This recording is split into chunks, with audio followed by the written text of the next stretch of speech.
لأوليائه وحمايته ومعيته الخاصة لهم، فانبعثت من العبد قوة التوكل عليه والتفويض إليه والرضا به وبكل ما يجريه على عبده ويقيمه فيه مما يرضى به هو سبحانه. وعلى الله فليتوكل المؤمنون. والتوكل معنى يلتئم من علم العبد بكفاية الله وحسن اختياره لعبده وثقته به ورضاه بما يفعله به ويختاره له. ومن يتوكل على الله فهو حسبه إن الله بالغ أمره قد جعل الله لكل شيء قدرا.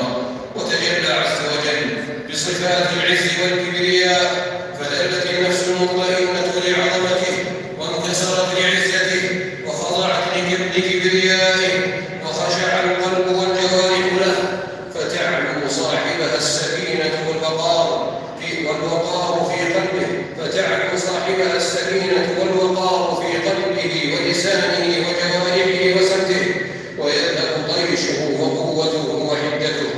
فإذا عرف العبد ربه أوجب له شهود صفات الإلهية المحبة الخاصة والشوق إلى لقائه والأنس والفرح به والسرور بعبادته والمنافسة في قربه والتودد إليه بطاعته واللهج بذكره والفرار من الخلق إليه، وصار هو وحده همه دون ما سواه.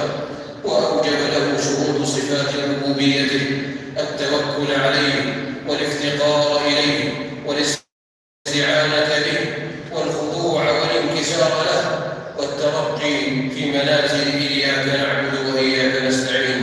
قال الله عز وجل: لو أنزلنا هذا القرآن